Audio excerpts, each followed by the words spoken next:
Welcome, Reanimated fans, to this week's episode of Reanimated. We are on 217. We took a little bit of a hiatus just because of some work stuff, but we're back, and hopefully, back for without a hiatus for a bit. We shall see, though. The month is young still, for me anyway. But I am here, as always, with my intrepid co-host, Stuart Tiffin, on the West Coast. Hi, Stuart. Hey, what's up? And I am H.A. Conrad, coming to you from Brooklyn. So we got a few news items today, and I will say, and I'm just throwing this out there, but I think my news items, I'm more excited about them than I am about our actual review, summary, recap of what we watched for this week, which is Dead Trigger. It was a 2017 film with Doplh Lundgren. I have some things, I have some thoughts, so I'm laying that cat out of the bag immediately. But there's some fun things to chat about related to this film.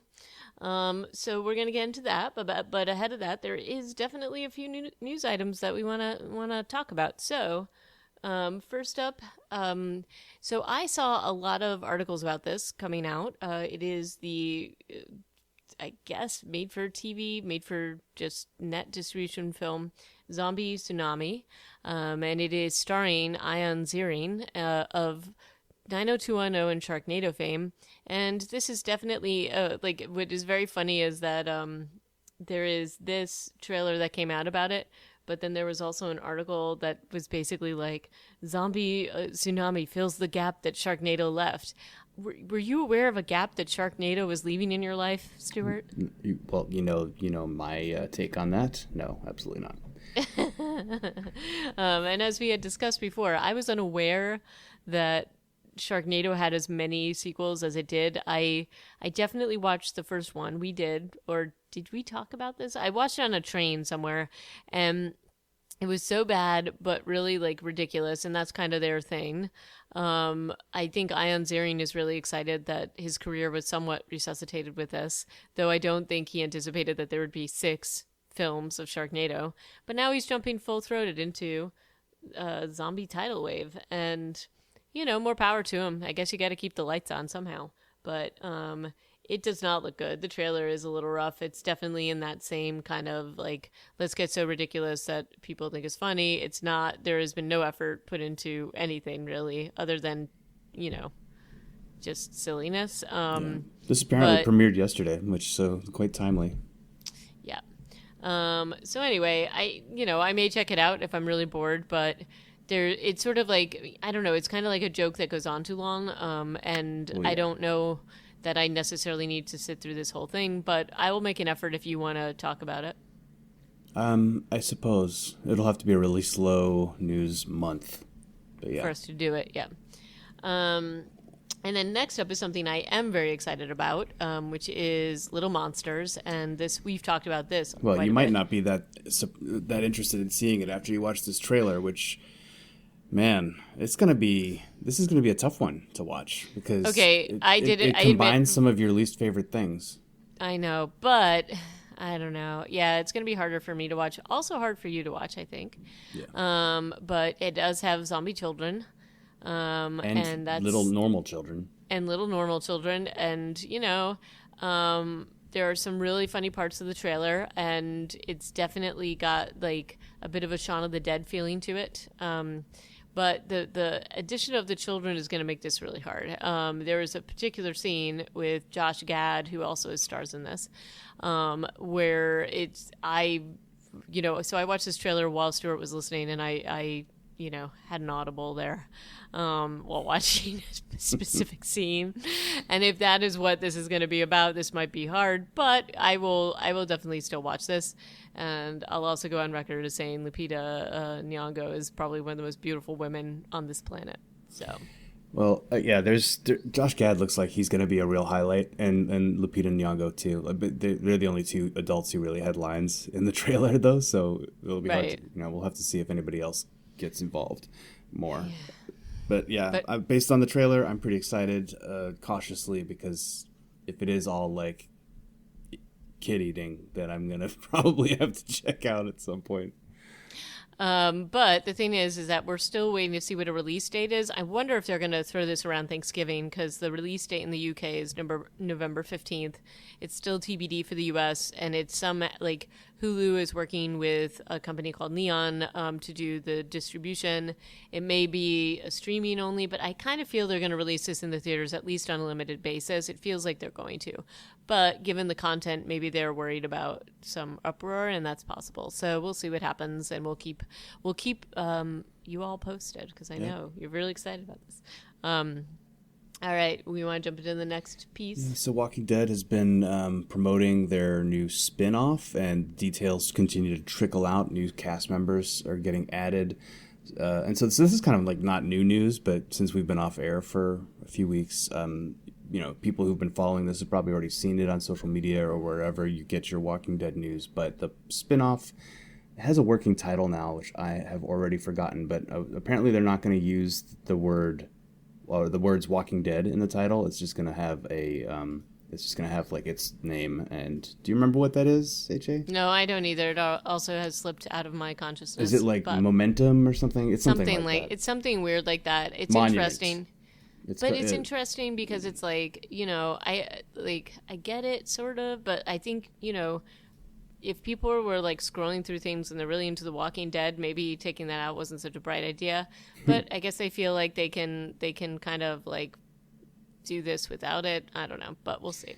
So they're filming in Virginia in a town called Hopewell. Apparently, people have sleuthed together the storyboard stuff that they showed in the teaser, where some of the newly cast members are talking about, like, there's worlds you haven't seen yet in the Walking Dead, people you haven't met yet, and there's an airplane crash. It seems to be central to it, and so there's a set in this town in Virginia with a crashed airplane in the middle of a town, and so they think that that's where this is going to be kicking off, and we're going to be getting on board with these kids who are. Because this is the YA title, right? So there's going to be some Lord of the Flies stuff. But sign me up, man. I'm ready for it. Yeah, I'm psyched about it, even if they are, I don't know. We'll see. Of course we're going to watch it, and of course we're going to review it. It'll be great. But then, did you want to talk about the Althea tapes? They're out there. Like, you and I, we've been on the record many times. I just don't. Okay, but I did come up with, I did think of like a silver lining. So there's these things on the Walking Dead YouTube channel called the Althea tapes. You might have seen them. It's I don't know how many, maybe a dozen different. Can you hear my sigh? Can you hear my sigh of just complete and utter disgust? Sorry. Remember how they were doing those web series in the first couple seasons of Fear the Walking Dead, like the airplane one, and there was like a tunnel one, and those were kind of interesting to watch. They were a little difficult. I liked the airplane one. I did. They only were difficult because they were like 25 seconds per episode, and you had to like string them together. That was a bit frustrating. So these are, I feel like, another ancillary sort of offering that gets you into the universe, which is a cool idea. If it's divorced from Althea's weird fetish with her camera, then it's maybe more interesting, right? Like if you can separate those two entities, because otherwise this is just survivor stories from the apocalypse, which you and I are both interested in. That's that's good stuff. So if you can kind of divorce yourself from that other side of it, which is the Althea side, then it's good content. Yeah, right. Whatever you say, Stuart. Okay. Well, when you have some time, go through, and I think the longest one's like 6 minutes, so it's not that. It's good bite-sized stuff. Get it? Ha ha ha. All right, maybe I'll try it if I'm bored and in my copious spare time. But next up is kind of an interesting thing that happened. Did you see that? Like, I don't really watch Jimmy Kimmel, but I saw that. I did see that he got fined, and I'm like, oh, what could possibly have happened? And what then was I was the like, bit? Yeah. So basically, he I think he knew he was gonna get in trouble with this. So I don't know. It was used basically just like in a bit to like, I think it was like, I don't even know who was on there that caused this to happen. But basically he it was way back in October 3rd. So this is not like, know, this is like way back then. And I don't even recall what the actual bid was. but basically he used that emergency, the emergency tones that are supposed to happen, and he did it 3 times during like a routine. Oh boy. And so they basically knew they were going to probably have to do this and deal with it with the FCC, and but it was like something like $600,000 in fines for the misuse of it. He got $600,000, and AMC was fined $104,000 for using it in one of the episodes last season where they introduced Alpha's like pre-apocalypse story. And I went back and watched that episode. It was called Omega, I think. Right. And it's like at the beginning of the episode, and it's for 2 seconds. You can hear the tones as a woman is cranking up an emergency radio, and there's a voice on the radio saying, "Stay out of the streets," and that is it. And they got fined $104,000 for that. And then Discovery Channel also got fined for there was like another episode that they had called for Lone Star Law, which is like I guess this was also in 2018, and it was on Animal Planet, and it had the warning sign, and then I guess what happened was that like it was just like I don't know, like it was just like because it like appeared and people like could catch the tone, it makes them like they're just like, nope, this cannot be used because it needs to only be used in this particular situation. And then another radio show was fined $67,000 for doing a promotion of its morning show. So I guess, and absolutely nobody is contesting any of these fines, so they knew that they screwed up, but yet decided to do this anyway, which I think is a little weird. But anyway, so just as a pro tip, don't use the emergency tone on anything, no matter how artistic or funny you think it might be, or you'll get fined. And I don't think there's any point in contesting the fines. I hope Jimmy Kimmel has $600,000 sitting in his hip pocket. I'm sure he's just fine. I'm sure. But anyway, and then next up, I think I have heard of this series in passing. I've not read it. That I can recall. I may have read it and I've forgotten, but I will try to read like one of these books and just see what it looks like because it's interesting. But there is a series of books called Zombie Fallout, and it's now been optioned for a TV adaptation. So I don't know. I would be interested in just checking this out. Had you ever I feel like we talked about this at one point, and neither of us had ever really. We just had not experienced what I've read other what I consider to be pulpy zombie fiction before that almost always features a veteran or a veteran operator or something. And this is why I say I may have read one of these because it seems familiar, but it may just because that storyline is familiar, so unclear. I think it's a little bit of a trope. So in any case, I am happy to use my speed reading skills and read through one of these just to see what it is and whether I've read it before. If they're going to have it just says a live action adaptation, is it going to be a film or a series TV show? I feel like it would have to be a film. It's interesting because it's like a really long book series. It's like 14 books or something. TV adaptation. Sorry, I'm reading the wrong thing. So if it gets closer to release, I think we'll have to read at least a couple of these. There's 14 books. I don't think we want to read all of them unless they're amazing. Oh, well, I mean, I could do that. Not too much time. That would be fine. It depends on what it is, but we'll see. I'll at least read the first one and let you know what I think. But yeah, we should talk about this a little bit later because just because it's optioned doesn't mean that it would be necessarily coming to this small screen anytime soon, because we've seen lots of options happen and just are still kind of floundering out there. So Neil Gaiman's Sandman, for example. Anyway, I guess we do have to talk about Dead Trigger today, and now we get into it. I'm gonna let you jump into this first, but I will have to say, so Dolph Lundgren, what is your feeling about him? Okay, well, it's obviously changed. Before this movie, I was still riding high on the 90s and things that he had done then, like Red Scorpion and Universal Soldier. And right, Rocky 4. No, I'm sorry, Rocky was never in that. It was always the other. It was never. Yes. I know. I'm but then I should have yes. really thought like, oh, what about the Expendables? Those were terrible movies that he was in. Like I conveniently forgot that he has the ability to be terrible. He was actually fine in this, just kind of like an old man. But it is. I mean, he's really funny. Like, I mean, clearly he was just like sort of saying the lines he had to say, and just like, I mean, he looks really good.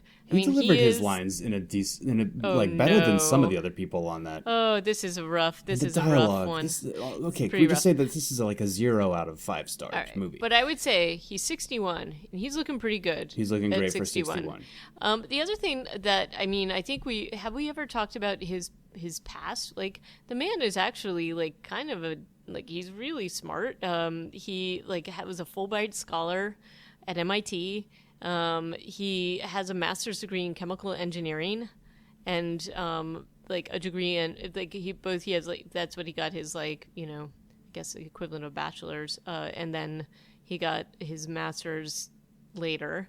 He's also like a third degree black belt. So, I mean, he's got some cool things on his resume that, I don't know that would have led you to believe that he would star in 40 action films. I just think, but really, he did a lot of direct-to-video films. I think this is just kind of his thing. But this particular film, I just don't even know, I don't know, what this was. I kind of felt like they were trying to do a very low-grade Starship Troopers kind of thing.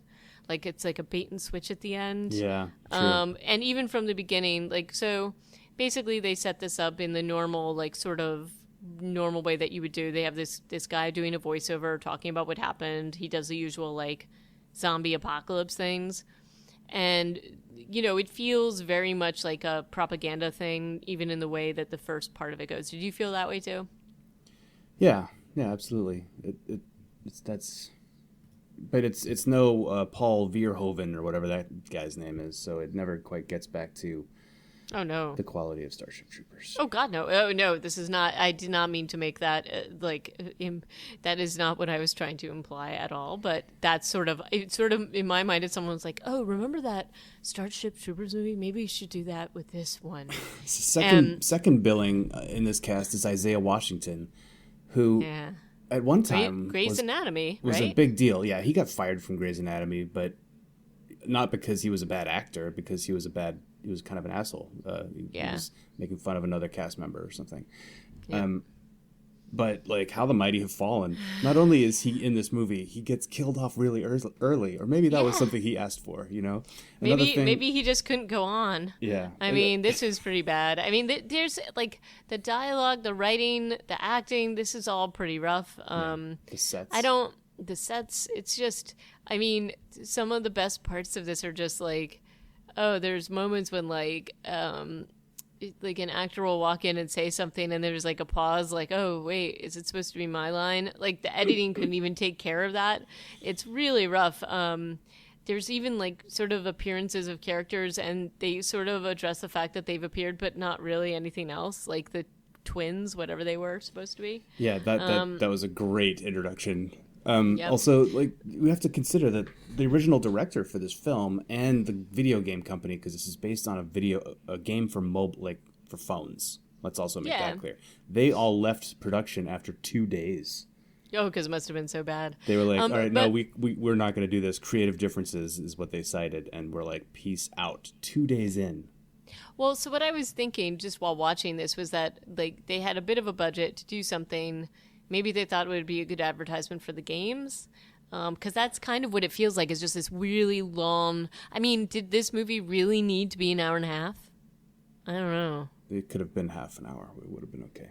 We would have been okay. And if that's what the purpose of it was, I think they could have done that in a way that was fun and silly and whatever. This was so rough. I was just oh my gosh, there's more. I kept toggling on the thing to see how much time was left, and couldn't. It felt 2 minutes felt like an eternity. After they saved Tara, I looked at the slider, because I paid $6 or $7 to rent Me this. too. And I was like, I cannot believe I paid $6 to rent this horrible piece of trash. So after they save Tara, which is like this big plot point in the movie, I looked down at the time slider, and there's still like another 45 minutes in the movie. I was like, how is this possible? Why?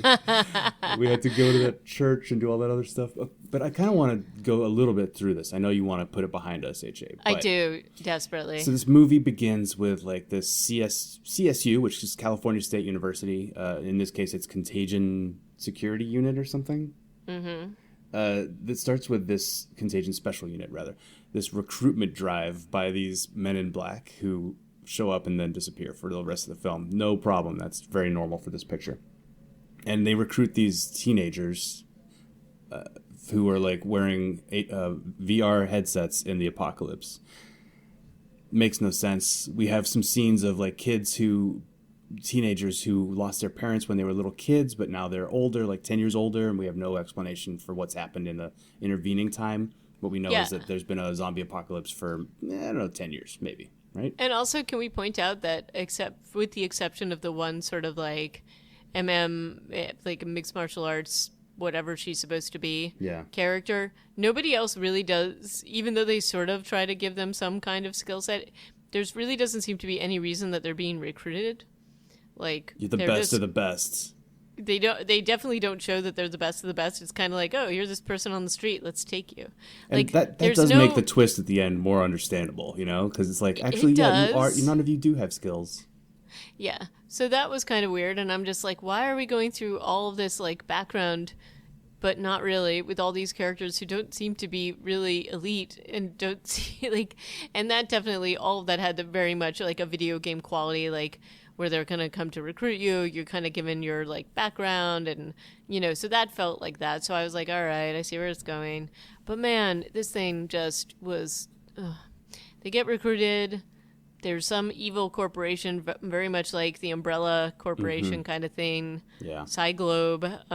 They're evil. The training montages, though, were probably some of my favorite stuff. It's not just like a montage, but there's also some sequences where two of the trainees get killed like really early on. But they get killed, but even like it's so slow. Like the training montages are like, what are you training them to do? They don't. And also Dolph Lundgren just kind of like kills them, or his other guy kills them. There's nothing actually like training them to do anything.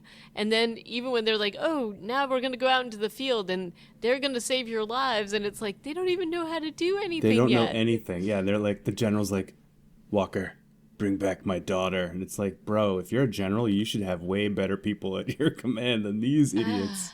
Oh, I know. And so, and then anyway, like, so they walk into the battle. One of the guys who has a skill set, Isaiah, gets killed really quickly. Isaiah Washington, he's out of there. But not before he throws a human corpse like 20 feet. That was pretty cool. But it was just sort of like his plot. The plot point was that he was going to like knock down the zombies with the zombie. Yeah. And that was pretty good. I thought that was pretty funny. Get out of here. His is maybe the first death that is brought on by zombies just waiting just out of the camera, right off suddenly appearing outside the shot, and then suddenly jumping onto you. I think a lot of people die that way in this. Yeah, and then there's also like the whole weird thing where it's like it's not clear that a headshot will necessarily do it. They seem to kill them without headshots, which is weird. But then in the case of one of the trainees, he stabs or cuts a zombie a couple times. It falls down, and he's like, "Bring me the next one," and it just gets up and eats him again. Yeah. So it's not clear at all how you kill these things. Sometimes they do go down with just a chest wound. Sometimes they go down with a firm slap from Dolph Lundgren. Yeah, that's definitely true. So, yeah, and then there's the weird, so they're all going through this. The whole plot point is that they're going to rescue the general's daughter who's found this semi-cure. And added to this is the complication that, I don't know, for some reason, I guess the zombies overtook the lab. Not clear how that happened. But some of it might have to do with the fact that she's like holed up in a room with plastic sheets for walls. Yep, and has her computer screen on because that won't track them or anything. But yeah. Yeah. So yeah, it's not clear how this lab was ever operating in this terminal island area where it's so dangerous. There's thousands of infected. We don't really know. It doesn't matter. We don't know why it was there and not in a safe place. It doesn't matter why it was there. It just is there. And all we know is that this squad of dead triggers who are expendable. We had a whole scene in the bar before they left on their mission where another soldier was saying the words "dead trigger" over and over again and saying "expendable." Yeah, and then Dolph Lundgren's like, they're going to be the survival of the planet. And it's like, how, man? Because they don't know how to do anything. They are not. Even the little computer guy just kind of like doesn't do anything. He just looks on a little tablet and is like, oh, the exit's over here. Oh, but when they introduce like the big bad zombie, Subject Zero, which is just a tall zombie with bad skin, Chen is the one who charges him. Shooting, like, so they've shot the zombie 100 times. Everybody in a row, like on a firing line, has shot the zombie. Then Chen is like, and runs towards it, shooting more. What's really funny about it, though, is like kind of when he runs towards it, even the actor's like, why would this character be doing this? So he just kind of like half-heartedly goes up there. Yeah, and he gets killed pretty quickly. And then he gets killed. MMA woman is like, I will run up and punch this zombie. Because clearly that'll work. And then he breaks her leg, and then she blows him up 2 seconds later with the hyperbaric thing. One of my favorite parts about this whole scene is like when they were like, oh yeah, there's an exit over here, and then the like secondhand man that's like a bad guy, the Martinov. Russian, he like breaks through this like crepe paper wall with like a machete or something. Like it's sort of like, it's just the funniest thing. They're like, all right, go through this paper. I had high hopes for Martinov because in the training montage, Dolph Lundgren is like, all right, Martinov's going to show you some special skills. And then I think he called him Sergeant Martinov in that scene. Later on, they call him Lieutenant, and by the end, they're calling him Captain. So he goes through some promotions during the course of this film. Some promotions, yes. Yeah. But so Martinov is like, this is what you do. If you don't have a weapon, you must become the weapon. But he's got a machete in his hand the whole time. Yeah, like, so he has a weapon, and, you know, it's not like he's actually teaching them how to do this. And then the one machete girl just is like, she never really even uses it. Sheikah is completely, they set her up, like, they show her backstory. They set her up like she's this moody, sword-wielding, and she has scene where she flips her sword around a few times. But that's it. And it's like, and she's like not even like, I was like, oh, are they trying to go all Michonne on her? And she like doesn't do anything, and she says weird stuff, and like both she and that other weird little guy, like, oh, save my life, Norton. Whatever. Yeah, that's it's their, like that's the their weirdest attempted character building. But it's like half-hearted and terrible, and I'm like, really God. Anyway, I was surprised when she was killed in the third act, but also relieved. Yeah. One less person with whom to have bad dialogue. You've also got the Lieutenant Marchetti, who, before she goes out on the mission, which I was surprised she went on the mission, because I assumed she was like the intel. Maybe she turns out to be intel and a medic. But she's wearing like this romper outfit. Yeah. Like these little shorts, one piece. Well, all the women are wearing weird stuff. Like, it's kind of like... She puts on long pants, at least, for the mission. Sheikah, though, is still wearing like combat shorts. With and like a t-shirt. one long sock on one leg, on the other leg it's either way. It defies all sorts of understanding. But Marchetti's lieutenant, she has lieutenant bars on the lapels of her romper. Yep. I'm just it's just like really odd. I was just enjoying that too much.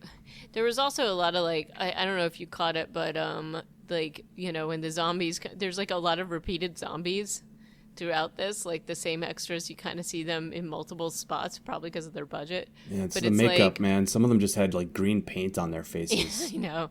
But yeah, so that was fun. But you know, and there's so much with this. And then, okay, so they get the general's daughter. What else do? Then they go to then they somehow get waylaid by these missionaries because they see these flares. And that was one of my favorite spots in the whole movie because they go, there's two flares coming up, and somebody goes, maybe those are survivors doing flares. What do you think, General, or whatever? And then the little, like, Martinov was like, oh, maybe those are survivors doing flares. Like, he just repeats whatever they said. Yeah, after he looks at the flares through binoculars, which are clearly, you can see them without the aid. Yeah. And I was laughing so hard. I was like, oh my God, this is amazing, but bad. Yeah. Martinov also, English not his first language, totally respect that, but don't give him so many lines then. Yeah. And then there was a few people who had pretty strong accents in this, actually. The twins. There were. Oh gosh, yeah, I don't even know what that was. One of the twins never even spoke. The blonde one was almost unintelligible and had. Right. What about the eye makeup in this? HA, you've put on makeup on your face before. I don't really wear eye makeup, but yeah, I don't know. But everybody had like, I feel like custom eye makeup on. Blonde Or twin they had crazy like Grace Jones stuff on her face. Yep. Marchetti had some sort of weird Cleopatra thing. Sheikah had something extra. It just seemed like makeup was really having all the fun. And don't forget, they all had a lot of them had the sort of like the very artfully placed two weird little camouflage things on their cheeks, or it's supposed to be the Norton sun stuff or whatever. Norton. It's a night mission, and he's got those like anti-glare strips under his eyes. But they're also like really weirdly they move around a lot during the film and sometimes disappear, so that's kind of fun. Norton also has this horrible habit of yelling really loudly during scenes where he should be like everybody should be quiet. Right. I don't know if that bothered you as much as it did me. I feel like he was the only actor who really committed to yelling. He was also trying. I think trying was his yelling. I don't know. I just the whole thing. The mission, the missionaries. James Chalk is like the main guy, and like I just don't even know what's going on here. And as I was doing research for this, I just like Googled him, and apparently he's also a real estate agent in California, because I'm guessing that this kind of thing is not paying the bills forever. But he was like, I kind of feel like I don't even know what his character was. His character seemed a little like stoned throughout the whole thing. Well, every time he'd finish delivering a line, he would squint at the person he was talking to. Yep, and then even the whole thing where he goes and gets the gun. Like, just weird, and his whole exchange, like, it was just, with all of them was weird, and then, you know, he agrees to let them take his truck so they'll come back for him. It's like, really? I don't know that I would give them your only truck, and why didn't you use the truck to get out already? Right? Well, he had no gas in it, as it turned out, so the truck didn't really help him that much. I don't know. This is during the truck scene when they drive away from Terminal City or wherever it is. They end up in like this jungle, and I'm like, where were they shooting this? Turns out Mexico. And then the end, the final scene, the gauntlet, and it's all so dumb, man. And I noticed you start noticing when Martinov and Lundgren have their fight. Martinov and Walker rather have their fight in the warehouse, and then like every scene after that. There is a major stunt double thing going on. Yes, where there he doesn't really look like Dolph Lundgren. Nope. And it's even in scenes where he's running. Like it's a different. I'm pretty sure that's not Dolph Lundgren. And the guy's older. You know, maybe he's injured himself in his life of working out nonstop. But I'm pretty sure that was a stunt double in a lot of those scenes. Oh no, it was, and it wasn't. The editing wasn't even very convincing, so it was actually really funny, and that fight scene went on so long. Like when you think about like Daredevil, they use stunt doubles a lot for the crazy action, like the hallway fights. Granted, he has a mask over his face, but in the one in the prison, you know what the scene I'm talking about? Yeah, well, because it's one shot, and when he goes out of view, stunt double comes in. They do it pretty seamlessly. They do it seamlessly. They shoot him always from behind. You cannot tell that that's a stunt double unless you see some of the behind the scenes stuff, which they're really cool to watch. Which are impressive. Yeah. But these are just like they have the guy shown in full profile. Camera's not that far away.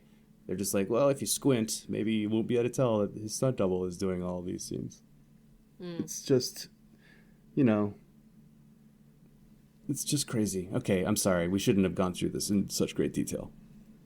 Well, I mean, we did have to watch it, so I suppose that this was necessary. But let's just say the end, the big kicker, is that they make it to the end of the gauntlet. They get the cure onto whatever transport, although given that Globe or whatever the heck it is controlling everything, this seems kind of weird. Dolph Lundgren goes back to rescue the missionaries, even though the pastor's dead and all that stuff. And then voila! They're all dead. It turns out that like this is all like a VR thing, being narrated by Norton. And oh wait, was it Norton or Chris? Who knows? I don't know. Nobody will ever know. One of them, isn't it Chris Norton? Yeah. It's Chris Norton. And you know, then he's like, but then the real zombie apocalypse did happen 2 weeks later, and it was just like, oh my gosh, did we really just watch this whole thing? this is terrible. I was really like, I admit I'm so bummed out I had to pay $6 for this. But in any case, it's behind us now. I think this could be a good drinking game, potentially, if you were to... You just have to drink an entire bottle of vodka every time they say dead trigger, and that way you'll be unconscious before the end of the first act. Maybe. So yeah, I don't know. It's that's all I have to say about that. So let's talk about what you want to watch next week, unless you have something to add. Sweet mercy, I don't want to talk about that movie ever again. No. We will next week. I would like to propose, HA, that we go back to Fear the Walking Dead season 5B, which has we'll have a couple of episodes to hit up. So thanks for listening. Sorry this was painful. I think it was more painful for us than it was for you. If you haven't seen it, don't save yourself the heartache. We are going to be looking at Fear the Walking Dead 5B next time we get together, and so I hope you join us for that. And if you need to get in touch with us in the meantime, if you did happen to see Dead Trigger, let us know what you thought. Maybe we're off base and this is a Oscar contender. Nobody saw Dead Trigger, just us. Okay. Which is why Podcast. It's $5.99 to rent. Oh man, what a drag. It was reanimatedpodcast@gmail.com is our Gmail. You can get us on Twitter, reanimatedpcast, and our website's reanimatedpodcast.com, and you can leave us notes on our show notes there. And tears are an acceptable form of comment.